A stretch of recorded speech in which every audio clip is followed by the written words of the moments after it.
بسم اللہ الرحمن الرحیم۔ اللہ کے نام سے شروع جو بڑا مہربان نہایت رحم کرنے والا ہے۔ امام حسین علیہ السلام کے باوفار اور جانثار ساتھیوں کی اہمیت واقعہ کربلا میں روز روشن کی طرح عیاں ہے کہ جنہوں نے ہر قدم پر امام کا ساتھ دیا اور امام مظلوم کی شہادت کو تاریخ میں امر بنا دیا۔ انہی باوفا ساتھیوں میں ایک نام جناب مسلم بن عقیل ہے جو امام علیہ السلام کے سفیر اور حسینیت کے ترجمان تھے۔ جب بھی موقع کربلا کا ذکر ہوتا ہے تو ایسا ممکن ہی نہیں کہ جناب مسلم بن عقیل کا تذکرہ نہ کیا جائے، کیونکہ واقعہ کربلا کی ابتدا ہی سفیر حسین مسلم بن عقیل کی شہادت سے ہوتی ہے۔ حضرت مسلم بن عقیل امام علی علیہ السلام کے بھائی عقیل بن ابی طالب کے بیٹے تھے، یعنی امام حسین کے چچا زاد بھائی تھے۔ مسلم بن عقیل عہد جوانی سے ہی رسول اللہ صلی اللہ علیہ وآلہ وسلم سے بہت مشابہت رکھتے تھے۔ آپ صورت اور سیرت، رفتار و کردار میں پیغمبر اسلام کی تصویر تھے اور آپ حضرت عقیل کی تمام اولادوں میں سب سے زیادہ بہادر اور قوی تھے۔ جناب مسلم نے امام علی علیہ السلام کی بیٹی رقیہ سے نکاح کیا، اس لحاظ سے آپ حضرت علی کے داماد ہوئے۔ واقعہ کربلا سے پہلے حضرت مسلم کی زندگی کے اہم واقعات میں ان کا 21 ہجری میں افریقہ کی اسلامی جنگوں میں شرکت کرنا ہے۔ اپنے بیٹوں اور بھائیوں کے ہمراہ لڑی۔ جنگ کا نام جنگ حنظہ تھا۔ اس کے بعد جناب مسلم جنگ صفین میں امام علی کے لشکر کے ایک حصے کے علم بردار بھی تھے اور صفین کی لڑائی میں جرأت اور بہادری کا مظاہرہ کیا۔ امام حسن کی شہادت کے بعد جناب مسلم اپنے بھائی حسین بن علی کے ساتھ مدینہ آ گئے اور یہیں مقیم ہو گئے۔ دراصل معرکہ کربلا کا آغاز یزید کے اعلان جانشینی سے ہی ہو گیا۔ امیر معاویہ نے اپنی وفات کے بعد یزید کو خلافت کے لیے منتخب کر لیا، لہٰذا یزید نے اہل کوفہ کے بڑے بڑے شخصیات کو مجبور کیا کہ وہ اس کی بیعت کریں اور اس کی جابرانہ خلافت کو تسلیم کریں۔ لہٰذا جب کوفہ والوں کو خبر ہوئی کہ امام حسین علیہ السلام نے یزید لعین کی بیعت سے انکار کر دیا ہے تو 60 ہجری میں کوفہ میں حضرت سلیمان بن سورہ خزاعی کے گھر میں ایک میٹنگ ہوئی۔ اس وقت امام حسین مکہ کی جانب ہجرت فرما چکے تھے، لہٰذا اس جلسے میں لوگوں نے یہ فیصلہ کیا کہ سب مل کر امام حسین علیہ السلام کو خط لکھ کر کوفہ آنے کی دعوت دیں گے۔ لہٰذا پہلا خط تحریر کیا گیا جس میں بڑے بڑے صحابہ اور تابعین نے دستخط کیے اور رمضان 7 ہجری سے امام حسین کو کوفہ سے خطوط پر خطوط ملنا شروع ہو گئے۔ ان خطوط میں اہل کوفہ نے لکھا کہ آپ فرزند رسول ہیں اور ان عیاش بنو امیہ کی حکومت کے خلاف پیام کرنا آپ پر فرض ہے۔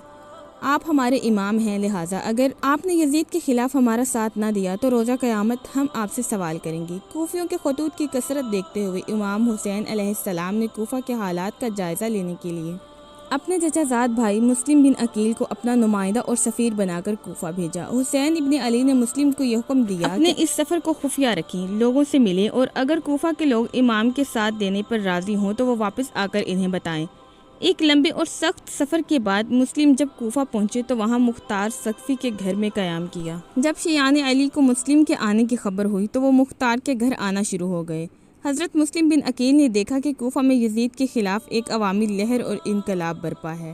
جناب مسلم بن عقیل نے کوفہ والوں کے سامنے ان خطوط کو بلند آواز میں پڑھا جو انہوں نے حضرت امام حسین رضی اللہ تعالیٰ عنہ کو لکھے تھے، لہٰذا اہل کوفہ نے اس پر لبیک کہا اور جناب مسلم سے عرض کیا ہم امام حسین رضی اللہ تعالیٰ عنہ کی خاطر جان و مال سے حاضر ہیں، اس ظالم حکومت کے خاتمے کے لیے امام علیہ السلام کے ہاتھوں پر بیعت کرنے کے لیے تڑپ رہے ہیں۔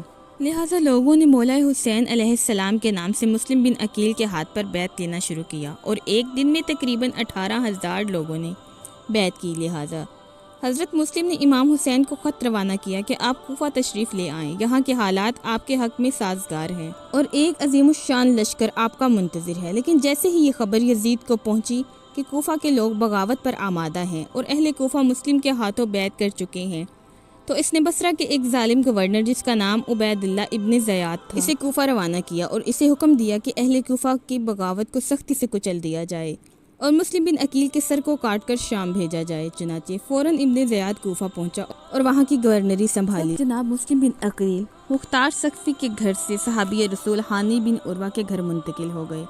ابن زیاد نے کوفہ میں اعلان کر دیا کہ جہاں کہیں بھی مسلم بن عقیل ملے انہیں گرفتار کر لیا جائے کیونکہ وہ امیر المومنین اور خلیفہ وقت کا دشمن ہے۔ ابن زیاد نے نہایت ہی چالاکی سے اس بغاوت کو کچلا۔ سب سے پہلے اس نے ان لوگوں کو سونے کے سکے کا لالچ دیا جنہوں نے جناب مسلم کی بیعت کی تھی، لہٰذا کوفہ کے غدار اور منافق سب لوگ دربار ابن زیاد میں حاضر ہوئے اور سونے کی اشرفیاں لیتے ہوئے مسلم کی بیعت سے انکار کر دیا۔ اس کے بعد ابن زیاد نے کوفہ میں یہ افواہ پھیلا دی کہ شام سے ایک عظیم لشکر آ رہا ہے۔ کوفہ والوں نے امام حسین کی حمایت کی تو وہ لشکر بھوکے بھیڑوں کی طرح ان کو نوچ کر کھا لے گا۔ لہٰذا کمزور اور بزدل لوگوں نے امام حسین کی بیعت کو بھلا دیا اور ڈر کے مارے اپنے اپنے گھروں میں جا چھپے۔ اب صرف گنتی کے چند لوگ رہ گئے تھے جو جناب مسلم کے ساتھ تھے اور جنہیں مولا حسین کے لیے شہادت بھی قبول تھی۔ لہٰذا ابن زیاد نے کوفہ کے ہر گلی اور محلے میں اپنے سپاہی پھیلا دیے، ان لوگوں کو چن چن کر مارنے کا حکم صادر کیا۔ اس وقت حضرت مسلم ہانی کے گھر میں موجود تھے، لہٰذا کچھ غداروں نے ابن زیاد کو خبر دی کہ مسلم ہانی کے گھر چھپے ہیں۔ ہانی کوفہ کے ایک بزرگ شخص تھے اور ان کا قبیلہ بھی ان کے ساتھ تھا۔ اس کے باوجود ابن زیاد کے حکم سے سپاہیوں نے ہانی کے گھر کا گھیراؤ کر لیا اور ہانی کو گرفتار کر لیا گیا۔ ہانی کی گرفتاری کے بعد اہل کوفہ نے جناب مسلم کا ساتھ چھوڑ دیا اور مولا حسین کا یہ سفیر اجنبی شہر میں بے یار و مددگار رہ گیا۔ اب مسلم کے ساتھ صرف 30 لوگ رہ گئے تھے جو کوفہ کی گلیوں میں سپاہیوں سے چھپتے پھر رہے تھے۔ شام ہوتے ہی صرف 20 لوگ رہ گئے اور نماز مغرب ادا کرنے کے بعد صرف 10 لوگ باقی رہ گئے۔ محلے کے کنڈا کے قریب پہنچے اور پلٹ کر پیچھے دیکھا تو خود کو تنہا پایا۔ اب آپ کے ہمراہ کوئی راستہ بتانے والا بھی نہیں تھا۔ ابن زیاد کے خوف سے کوفہ کی گلیوں میں سناٹا چھایا ہوا تھا، ہر مکان کا دروازہ بند تھا اور حضرت مسلم کوفہ کی گلیوں میں ایک بے کس و بے چارہ پردیسی کی طرح چکر کاٹ رہے تھے۔ حضرت مسلم بن عقیل کی نگاہ ایک عورت پر پڑی جو اپنے دروازے پر کھڑی اپنے بیٹے کا انتظار کر رہی تھی، کیونکہ مسلم بن عقیل پر پیاس کا شدید غلبہ تھا اور دوسری طرف کوفیوں کی غداری کے احساس نے بھی انہیں کافی متاثر کر دیا تھا۔ لہٰذا آپ نے اس عورت کے پاس جا کر انہیں سلام کیا اور کہا کہ میں پیاسا ہوں، مجھے پانی پلا دو۔ اس عورت کا نام طوا تھا۔ طوا اندر سے پانی لے کر آئی۔ حضرت مسلم نے پانی پیا۔ اس نے حضرت مسلم بن عقیل سے کہا کہ تم اب اپنے گھر کیوں نہیں چلے جاتے؟ حضرت مسلم بن عقیل خاموش رہے۔ اس نے 2-3 مرتبہ پوچھا تو حضرت مسلم نے جواب دیا، اے کنیز، میرا اس شہر میں کوئی گھر نہیں ہے، کیا تم اپنے گھر مجھے پناہ دے کر ثواب حاصل کرو گی؟ ممکن ہے اپنی زندگی میں اس کا کچھ عوض دے سکوں۔ طوا نے پوچھا کہ آپ کون ہیں؟ آپ نے فرمایا، میں مسلم بن عقیل ہوں، کوفہ والوں نے میرے ساتھ غداری کی ہے۔ طوا حیران ہوئی اور کہا کہ آئیے، میرا گھر حاضر ہے۔ آپ گھر میں داخل ہوئے۔ طوا نے ایک الگ کمرے میں فرش لگایا، کھانا لائی، مگر آپ نے کھانا تلاوت نہیں فرمایا۔ اسی اثنا میں طوا کا لڑکا بلال آ گیا۔ اس نے اپنی ماں کو جب اس کمرے میں بار بار آتے جاتے دیکھا تو اپنی ماں سے اس کی وجہ پوچھی۔ لڑکے کی ضد نے طوا کو یہ راز بتانے پر مجبور کر دیا۔ پہلے اس نے لڑکے سے کہا، تم یہ قسم کھاؤ کہ یہ بات کسی کو نہیں بتاؤ گے۔ اس نے قسم کھائی تو طوا نے کہا، آج ہمارے گھر میں مسلم بن عقیل مہمان ہیں۔ وہ یہ بات سن کر خاموشی سے پلٹ گیا، لیکن صبح ہونے کا بے چینی سے انتظار کرنے لگا۔ صبح ہوتے ہی بلال ابن زیاد کے سپاہیوں کے پاس گیا اور انہیں بتایا کہ مسلم ہمارے گھر میں موجود ہیں۔ لہٰذا سپاہیوں کا ایک لشکر طوا کے گھر کے قریب پہنچ گیا۔ جناب مسلم نے ہتھیاروں کی جھنجھار اور گھوڑوں کی ٹاپوں کی آواز سنی تو ذرا پہن کر گھر سے باہر نکلے۔ آپ نے دیکھا کہ 170 سپاہی آپ کو گرفتار کرنے کے لیے باہر کھڑے ہیں۔ آپ نے اکیلے یزیدی فوج سے 2-2 ہاتھ کیے اور ایک ایک کر کے تمام سپاہی جناب مسلم کے آگے ڈھیر ہوتے چلے گئے۔ بے شمار سپاہیوں کو حضرت مسلم بن عقیل نے واصل جہنم کیا۔ جب لشکر کے کمانڈر ابن اشرس نے ابن زیاد کو خبر بھجوائی کہ سپاہی کم پڑ گئے ہیں اور مزید لوگ درکار ہیں تو ابن زیاد حیران رہ گیا کہ ایک آدمی کو پکڑنے کے لیے اتنے سارے سپاہی بھی ناکافی ہیں۔ اس پر ایک شخص نے ابن زیاد سے کہا کہ حیران ہونے والی کوئی بات نہیں، وہ کوئی عام شخص نہیں بلکہ بنو ہاشم کا چشم و چراغ ہے، اتنی آسانی سے اس پر قابو پانا ممکن ہی نہیں۔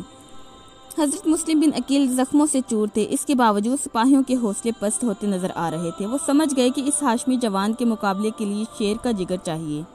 لہٰذا ابن اشرس نے جناب مسلم کو امان دینے کا وعدہ کیا۔ اس پر حضرت مسلم نے امان کو قبول کرتے ہوئے ہتھیار ڈال دیے، لیکن جب حضرت مسلم کو ابن زیاد کے سامنے پیش کیا گیا تو اس نے منافقت دکھائی اور انہیں امان دینے سے انکار کر دیا۔ اس وقت جناب مسلم کی آنکھوں سے آنسوؤں کی لڑی گرنے لگی، اس لیے نہیں کہ اب شہادت کا وقت قریب تھا، بلکہ انہیں اس بات کا افسوس تھا کہ ان کے بھائی حسین ابن علی مکہ سے کوفہ کے لیے روانہ ہو چکے ہیں۔ ابن زیاد کے حکم سے مسلم بن عقیل کو محل میں لایا گیا اور سر تن سے جدا کر کے چھت سے گرا دیا گیا۔ اس کے بعد آپ کے سر کو یزید کے پاس دمشق بھیجا گیا۔ حضرت مسلم بن عقیل وفا شعاری اور شجاعت و بہادری کے پیکر تھے۔ آپ نے وفا کے جذبے کا ایسا مظاہرہ کیا جیسے حضرت علی نے رسول اللہ صلی اللہ علیہ وآلہ وسلم کے ساتھ وفا شعاری کی تھی۔ حضرت مسلم بن عقیل نے حقیقی اسلام کے سفیر کا کردار ادا کیا اور دین محمدی کے تحفظ کے لیے شہادت کو گلے لگا لیا۔